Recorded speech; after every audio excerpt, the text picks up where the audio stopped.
उन्होंने मास्टर जी को लालच देने की बहुत कोशिश की, पर मास्टर जी उनके सामने झुकने के लिए किसी भी हालत में तैयार नहीं हुए।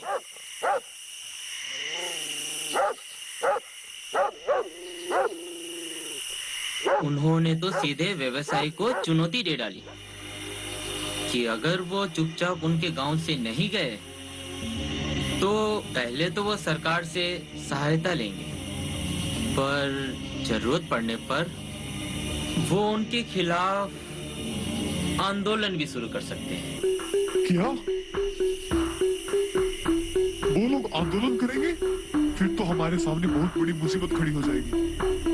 अभी तक तो मुझे सरकार से कारखाना खोलने का लाइसेंस भी नहीं मिला और गांव वालों के बिना लिखित मंजूरी के मुझे वो लाइसेंस भी नहीं मिलेगा। नहीं नहीं, अब मुझे कोई दूसरा तरीका निकालना पड़ेगा। वो लोग आग से खेलना चाहते हैं ना, अब मैं दिखाऊंगा उन्हें मुझे भी आग से खेलना आता है। तुम लोग आज रात ही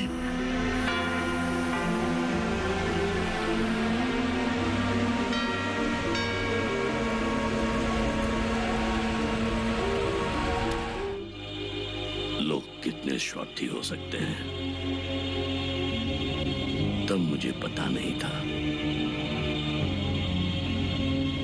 शायद लोगों को लगता है कि वे लोग अजर अमर हैं, कई लोग ये नहीं सोच पाते हैं कि हम लोगों की जिंदगी कितनी छोटी है।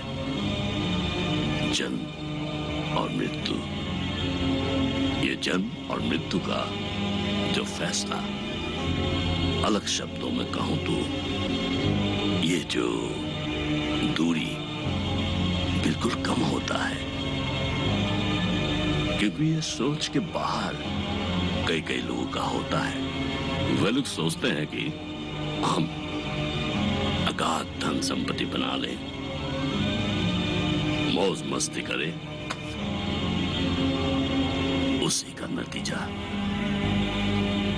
का नतीजा उस रात हम लोगों को भुगतना पड़ा। गांव में जब हम लोग हर कोई सो रहे थे, तभी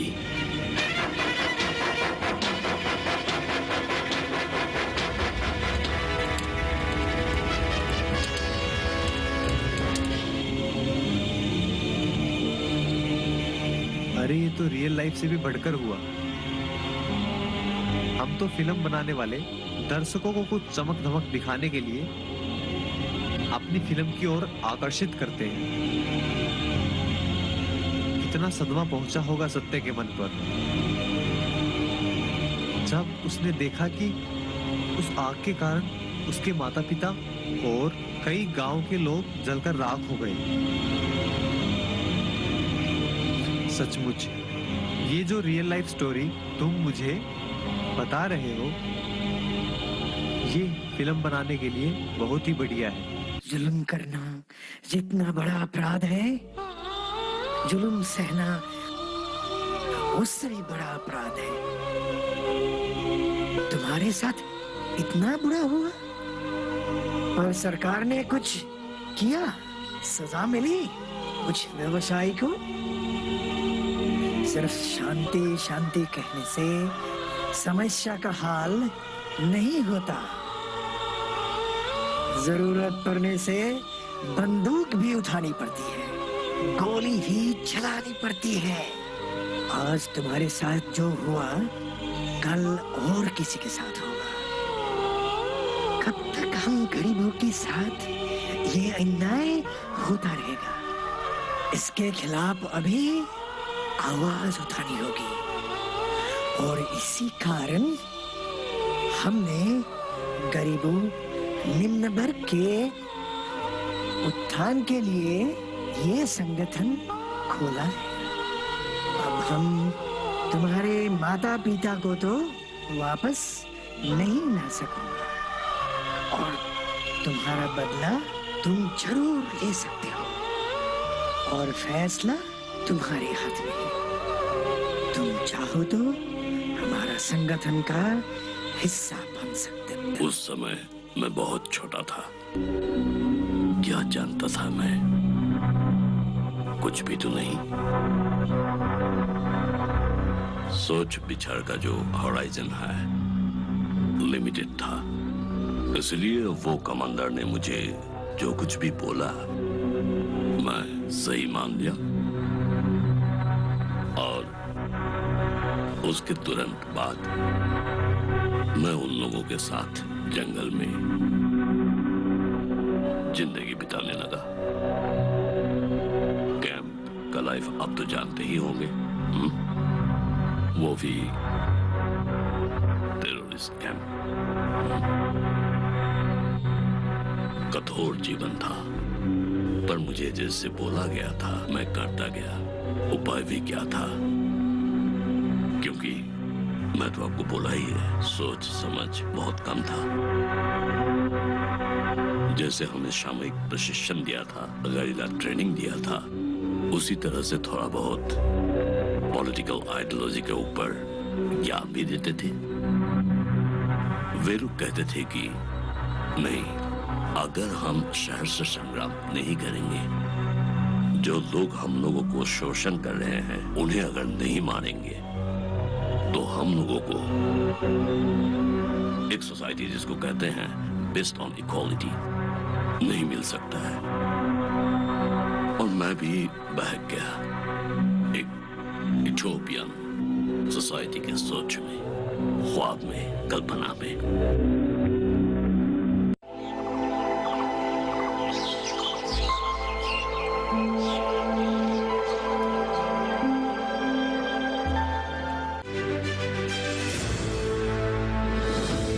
खुशहाल होंगे खेत,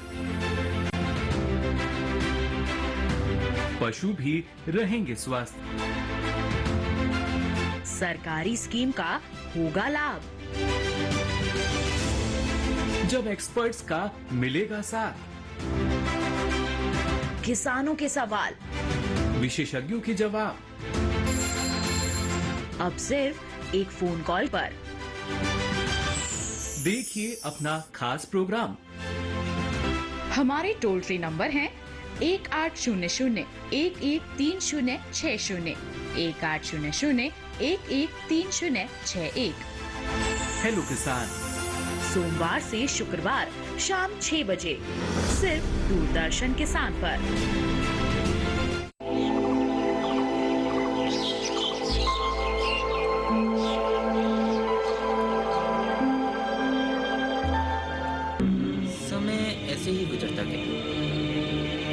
सत्य उनके सभी राजनीतिक कार्यों की देखरेख करने लगे और उनका ज्यादातर समय लेखन में ही व्यतीत होने लगा।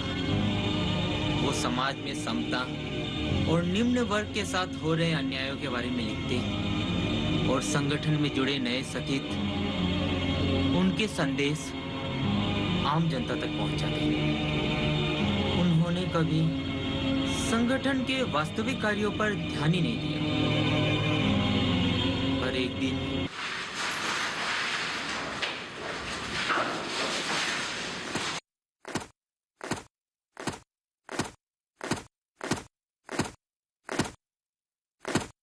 कहाँ जाने की तैयारी है? शहर। शहर? क्यों? कमांडर साहब ने मुझे एक महत्वपूर्ण दायित्व दिया है, उसे पूरा करने के लिए। अच्छा, समझा। किसी भ्रष्ट लोगों को मारने के लिए? नहीं, शहर में जो फ्लाईओवर है ना, उसके नीचे टाइम बम रखने के लिए, ताकि उस धमाके में ज्यादा से ज्यादा लोग मारे जाएं। क्या बात कर रहे हो? फ्लाईओवर के नीचे तो आम जनता रहते हैं। हाँ, कमांडर साहब का मकसद तो वही है ना, ताकि उस धमाके में ज्यादा से ज्यादा आम लोग मारे जाएं और शहर में चर्चा हो। अजीब प्रश्न पूछ रहे हैं आप।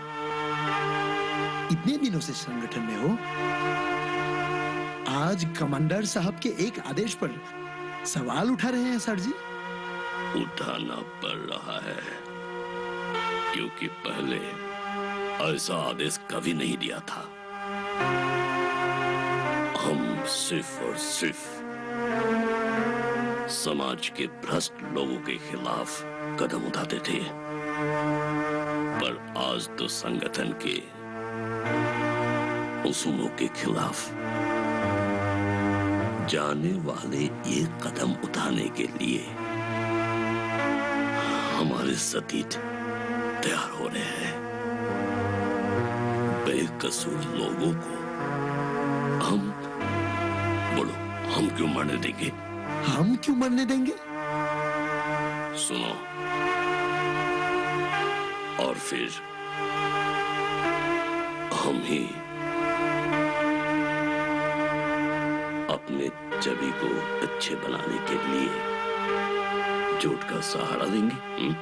नहीं, ये मैं हरगिज होने नहीं दूंगा। जरूरत पड़ने पर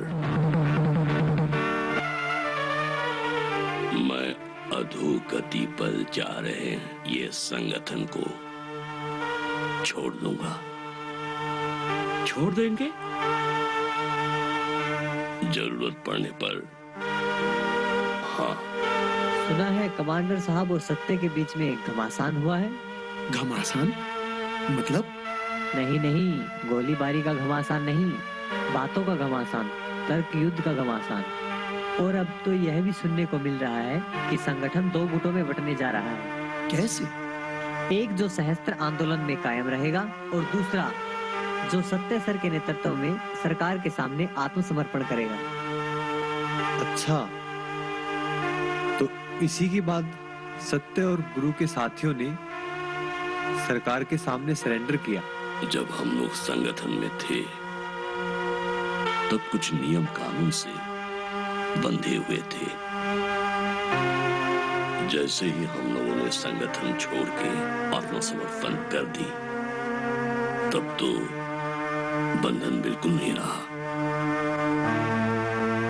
हम लोग तो आजाद पंछी की तरह हो गए, बिल्कुल खुले हुए, जो मर्जी वो कर लो।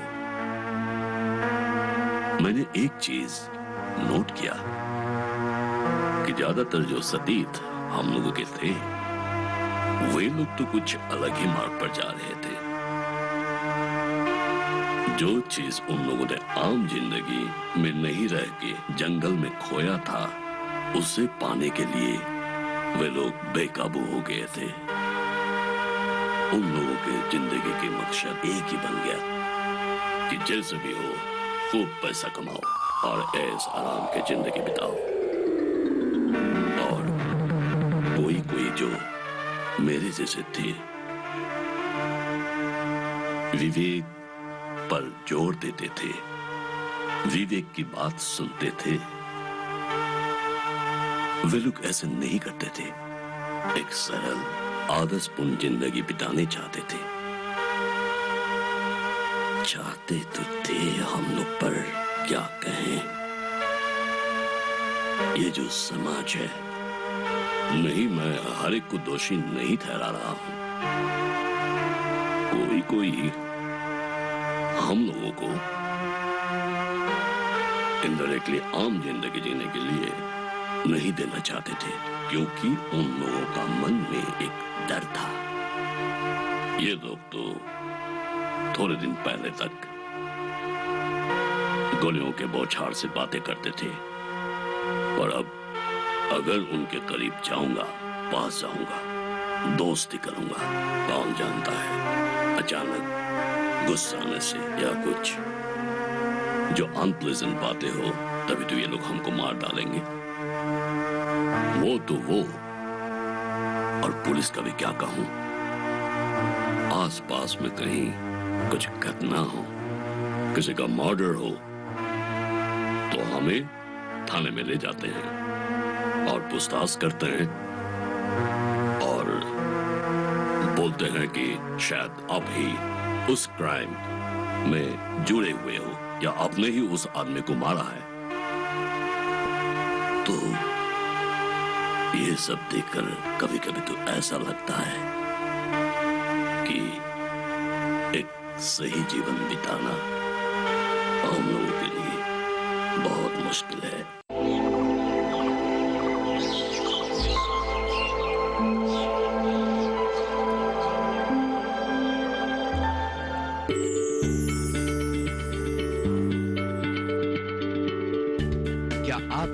बीमारी से परेशान हैं, चाहते हैं डॉक्टर की सलाह, तो हम हैं आपके साथ, बताएंगे आपको जीने की राह। समस्याएं आपकी, समाधान देश के मशहूर विशेषज्ञों के। घर बैठे बात करें देश के जाने माने डॉक्टरों से। हमारे लाइव प्रोग्राम स्वस्थ किसान में हर शनिवार शाम 6 बजे से 7 बजे तक।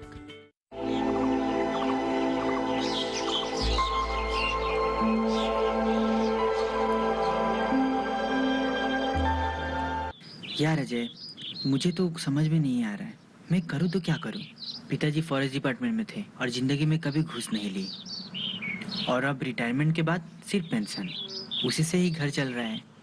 और बड़े भैया भी बेकार बैठे हैं। और मैं ग्रेजुएशन के बाद नौकरी ढूंढ ढूंढ कर थक गया हूँ, पर कोई रिजल्ट नहीं। मेरा भी तो वही हाल है। सोच रहा था आगे पढूं, पर आजकल पढ़ लिख के भी नौकरी मिलना इतना आसान नहीं है।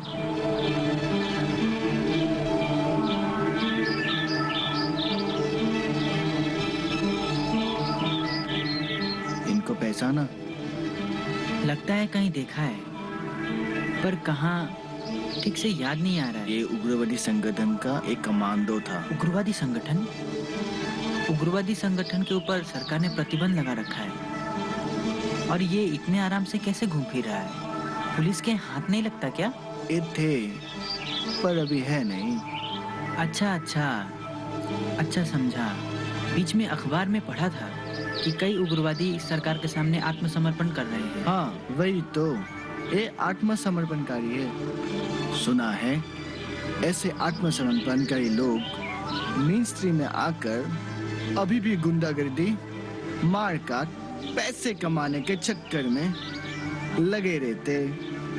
इसीलिए ऐसे लोगों से दूर रहना ही अच्छा है। तेरी तीखी नजरों ने ऐसा जादू किया, तेरी जुल्फों में मैं खोया सा हुआ।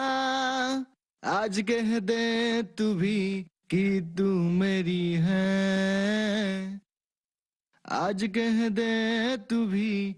अंकिता भैया, कहाँ जा रहे हो? मीटिंग में जा रही हूँ। मीटिंग? वो भी इतनी रात को? ओहो, मैं तो आपको बताना भूल ही गई थी। याद है कुछ दिन पहले मैंने आपको बताया था, वर्तमान सरकार की नीति और आदर्श से प्रेरणा लेकर हमारे गांव के महिलाओं ने आत्मसहायक एक गुट बनाने वाले हैं। अच्छा। उसी के लिए आज महिलाओं ने एक सामूहिक सभा आयोजित की है। अच्छा, ये तो बहुत बढ़िया बात है।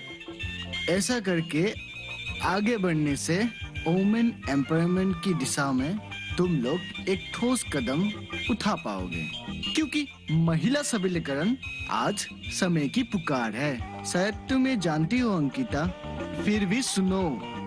एक दिन था जब समय की गलत नीतियों के तहत ज्यादातर पुरुष समझते थे कि नारी अबला है और पुरुषों के बिना उनका जीवन का कोई आधार नहीं है। पर ये तो एकदम गलत नतीजा था। बहनों, समाज में कोई लोग सोचते हैं कि महिला अबला है, लेकिन ये सच नहीं है। महिला अबला नहीं है। नारी अगर चाहे तो समाज जीवन में कुछ भी काम कर सकती है। अभी समय की पुकार है, महिला सबलीकरण। हम सब महिलाओं को समाज प्रगति के लिए कुछ ठोस कदम उठाने चाहिए। याद रहे, सबका साथ, सबका विकास।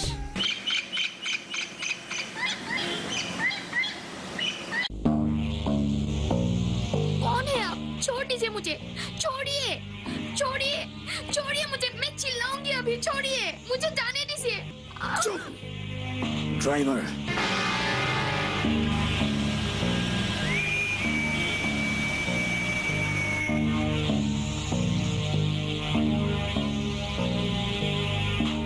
मुखिया जी, बेटी की जान अगर प्यारी है तो कल सूरज डूबने से पहले चुपचाप 10 लाख रुपया लाकर मुझे दे जाइए। और अपनी बेटी को सही सलामत ले जाइए। पैसा कहाँ लाना है मैं अगले फोन पर बताऊंगा।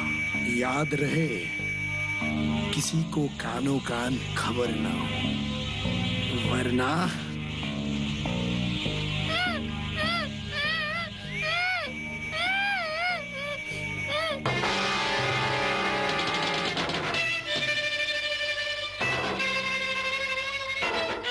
क्या चल रहा है?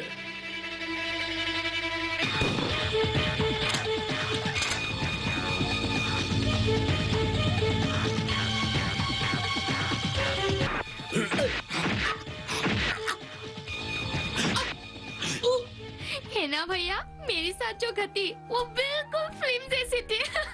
हे भगवान, तुम हंस रही हो?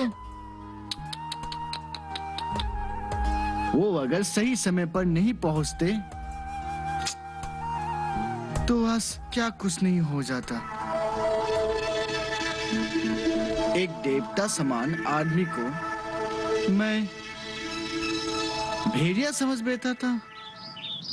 इसलिए किसी को बिना जाने उसके बारे में गलत नहीं सोचना चाहिए। इतिहास में ऐसे बहुत सारे उदाहरण हैं जिन्हें जानकर हम इस निष्कर्ष में पहुंच सकते हैं कि ऐसे बहुत सारे व्यक्ति हुए हैं जो पहले बुरे थे पर बाद में प्रेम, दया और उदारता के मुक्त प्रतीक बन गए। तुमने तो सम्राट अशोक के बारे में सुना ही होगा।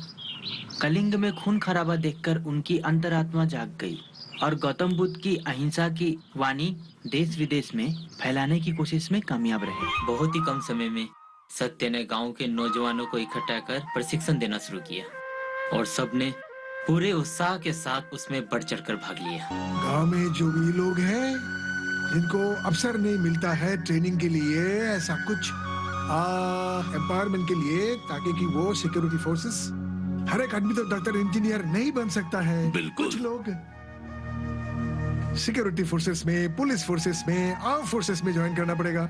आप जिस तरह से ट्रेनिंग कर रहे हैं उससे उनका बहुत हौसला बढ़ेगा, बहुत मदद।